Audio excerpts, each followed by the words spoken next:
Olá pessoal, tudo bem?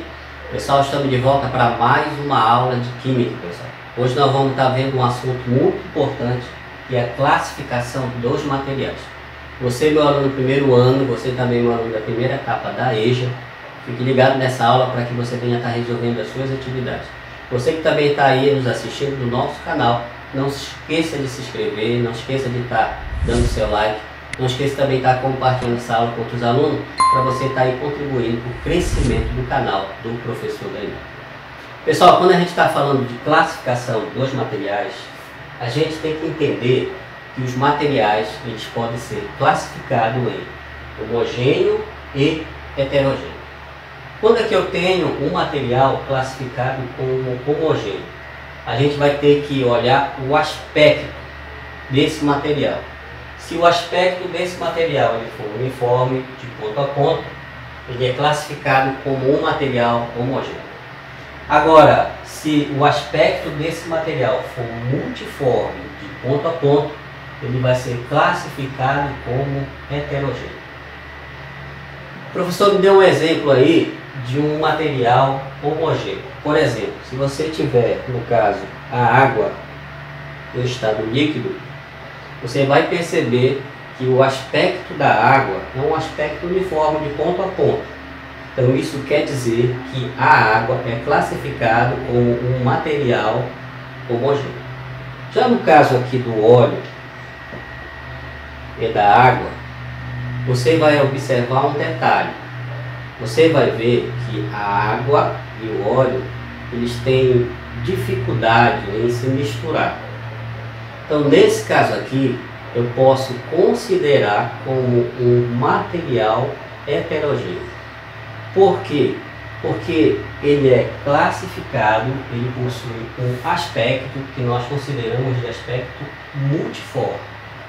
Isso quer dizer que o óleo e a água, eu consigo observar, enxergar que ele tem duas fases nesse sistema.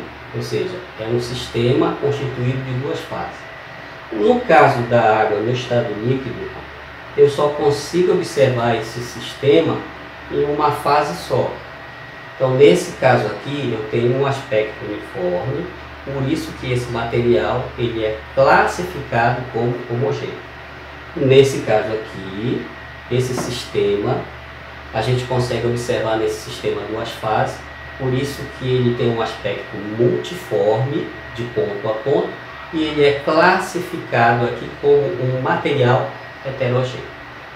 Os materiais, no caso heterogêneo, eles também podem se apresentar na forma de agregados e na forma de colóide. A forma de agregado, o tamanho da partícula tem que ser maior, do que 1000 nanômetros, e no caso dos colóides tem que estar entre 1 a 1000 nanômetros. O professor me deu um exemplo aí de agregado, que seria no caso maior do que 1000 nanômetros.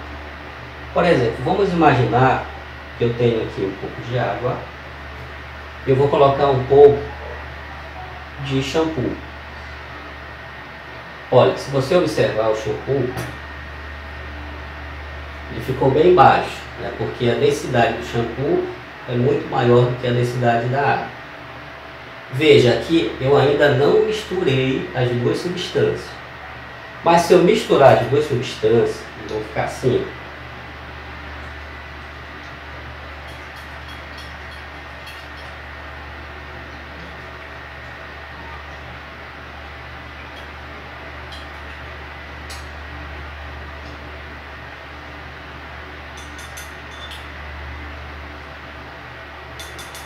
Olha, se você observar, colocar bem pertinho, o shampoo ele tem uma certa dificuldade em se misturar, vamos dizer assim, com a água.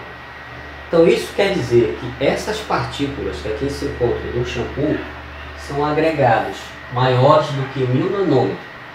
Então essas partículas, por elas serem muito grandes, elas têm uma certa dificuldade em se misturar com a água. Então nesse caso aqui eu classifico esse sistema como um sistema heterogêneo, ou um material heterogêneo, classificado como agregado. Então, nesse caso aqui, eu tenho um material heterogêneo, né, que a gente tem como subdivisão, ou classificação agregada. Aqui também a gente tem os materiais heterogêneos que se apresentam na forma de colóide. Aqui a gente vê um material se apresentando na forma de agregado. Agora a gente vai ver um exemplo na forma de colóide. Olha, o exemplo mais comum seria o leite. O leite no estado líquido. Se a gente for olhar o leite, parece que ele tem um aspecto uniforme. Ou seja, parece que ele é um material homogêneo. Mas ele não é um material homogêneo. Se a gente for levar ao microscópio, a gente vai ver que as partículas que aqui se encontram são partículas muito pequenas. São partículas que ficam em torno de 1 a 1000 nanômetros. Ou seja, o leite ele não é, nesse caso, classificado como um material homogêneo, mas sim como um material heterogêneo. Nesse caso aí, ele se apresenta como um sistema coloidal, ele é um colóide. Assim como a gente colocou como exemplo, no caso aqui, o shampoo e a água. Se você observar, parece que aqui existe um material homogêneo, mas no entanto, devido a uma certa dificuldade em se misturar essas substâncias, eles são classificados nesse caso como material heterogêneo e se apresentam como agregados. Pessoal, algo importante também de se falar é em relação aos materiais homogêneos. Os materiais homogêneos, eles podem se apresentar na forma de mistura ou na forma de solução. Na forma de mistura, eles se apresentam de forma homogênea, mas existe um detalhe. Essa forma homogênea, ela pode se encontrar em qualquer proporção. O que é que isso quer dizer? Eu posso, por exemplo, misturar duas substâncias em qualquer proporção, ela vai me apresentar um aspecto uniforme, um aspecto homogêneo. Por exemplo, se eu tiver aqui, olha, a água e o álcool, eu posso misturar a água e o álcool em qualquer proporção. Eu posso pegar aqui um pouquinho de álcool e quando eu misturar aqui, eu posso colocar qualquer quantidade aqui, ele não vai mudar o aspecto dele. Então o aspecto continua, nesse caso, uniforme, de ponto a ponto. Então nesse caso aqui, eu tenho um material classificado como homogêneo, a água e o álcool. Mas existem,